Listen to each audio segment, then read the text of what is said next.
So আজকে একটা খুবই সিম্পল একটা ল্যাব করব। এই ল্যাবটা সবার আসলে দরকার হয় না, বাট কিছু কিছু কমপ্লেক্স সিচুয়েশনে এটার প্রয়োজন হয়। নর্মালি আমরা আসলে কি করি, যখন বলা হয় যে আপনার ল্যান থেকে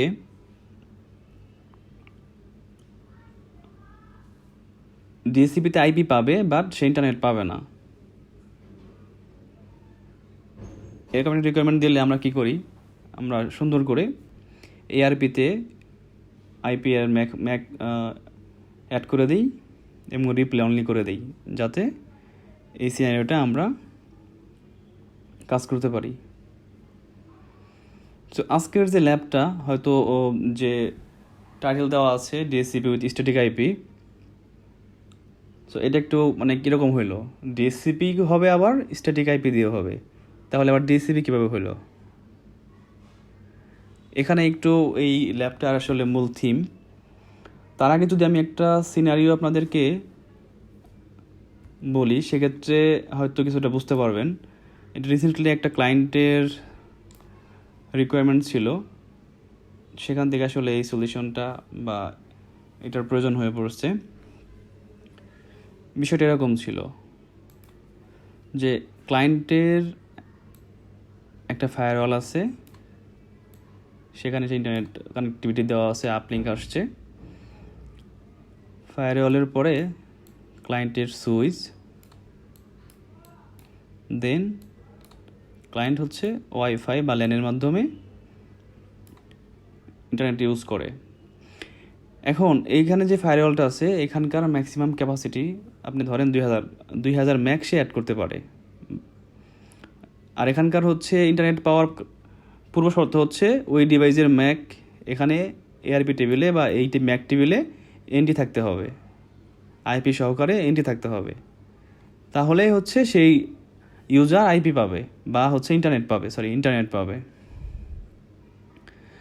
এখন ক্লায়েন্ট কোনোভাবেই এই ডিভাইসটাকে আপগ্রেড করবে না বা এটাকে সরাবেও না। ক্লায়েন্ট এই ফায়ারওয়ালটাকে রেখে একটা সলিউশন চাচ্ছে যে কি করা যায়। সো এখন যে সলিউশনটা করা যায় সেটার জন্য আসলে ডিএসসিপি উইথ স্ট্যাটিক আইপি চলে আসে। কিভাবে? যেহেতু ক্লায়েন্টের এখান থেকে আর ডিএসসিপি ছাড়লেও ম্যাক বাইন্ডিং করতে পারবে না, আর স্পেস নাই বা ক্যাপাসিটি নাই, সেই জন্য যদি এরকম হয়, আমি এখানে একটা মাইক্রোটিক রাউটার অ্যাড করব। এই রাউটার শুধু কি করবে, যত ডিএসসিপি রিকোয়েস্ট আসবে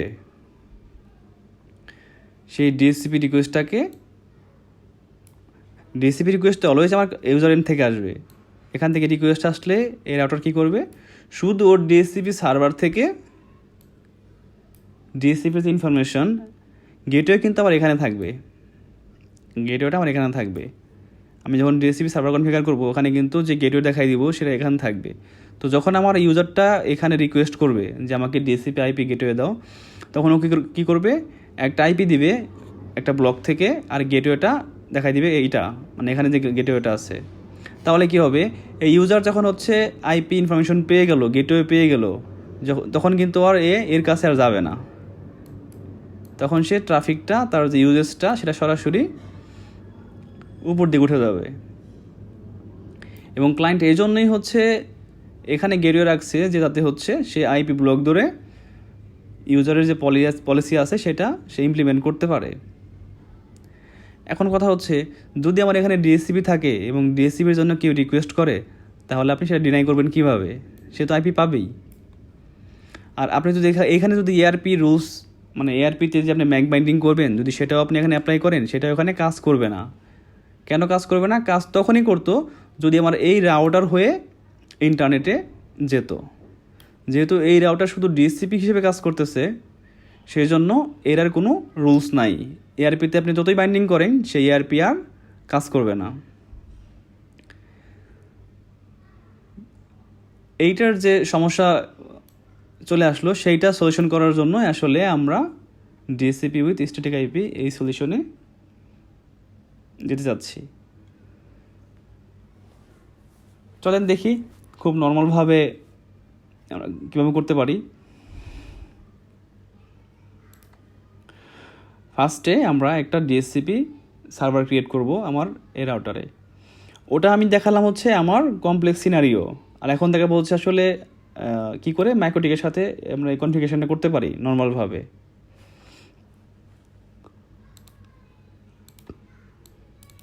সো আমি তার 2-তে একটা আইপি অ্যাসাইন করি, আইপি ব্লক 192.168.10.1/24।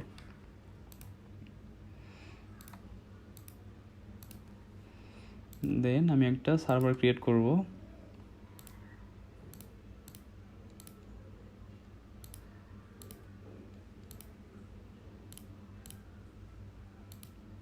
ওকে, পেয়ে গেছে, ক্রিয়েট হয়ে গেছে।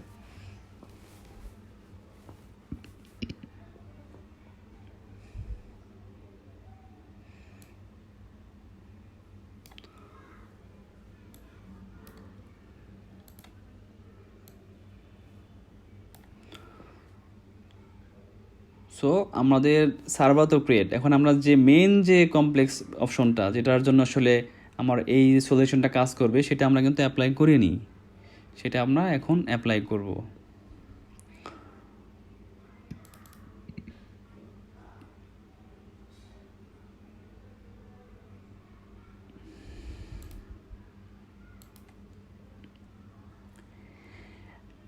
আপনারা যদি ডিএসসিপি সার্ভারে যে আমার নতুন কনফিগারেশনটা চলে আসলো, আমার device DHCP name, interface, list time, address pool, এখানে যদি ক্লিক করেন দেখবেন একটা অপশন আছে, সেটা হচ্ছে অ্যাড্রেস পুল হিসেবে। অ্যাড্রেস পুলে আপনি কি দেখাবেন, এখানে ডিএসসিপির পুল দেখাই দেওয়া আছে। আমি কি করব, এটাকে স্ট্যাটিক অনলি করে দিব, দিলাম করে। আচ্ছা, এখন যদি আমরা আমার বিবিসি থেকে রিকোয়েস্ট দেই আইপি ডিএসসিপি,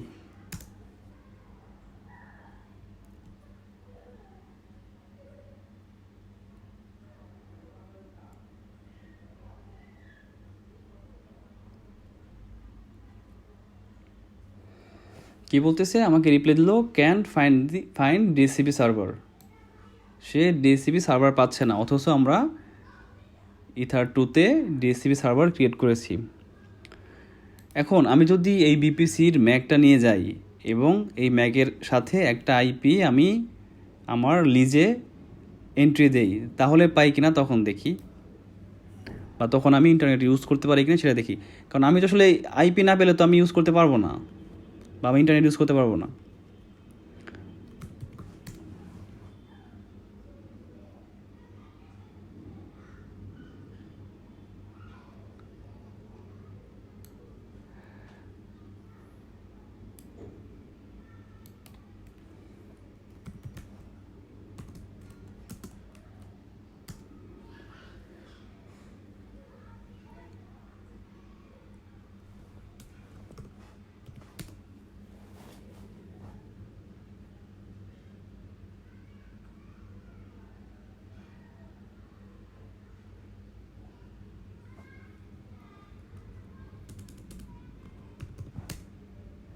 সরি, আচ্ছা এটার তো ম্যাকটা পাচ্ছি না।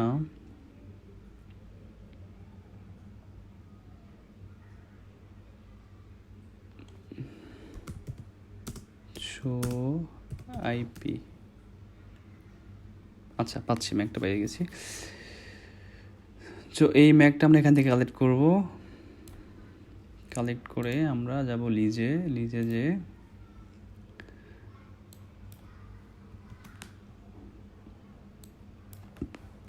192.168 আমরা যে আইপিটা আসলে এই ক্লায়েন্টকে দিব, সেই আইপিটা এখানে দিয়ে দিব, বললাম যে হচ্ছে 50। ওকে, আমার সার্ভার হচ্ছে ডিএসসিপি 1।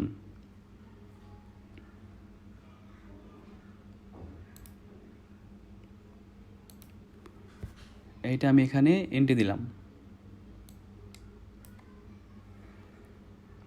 এখন যদি আমি আবার ডিএসসিপির জন্য রিকোয়েস্ট করি আইপি DHCP।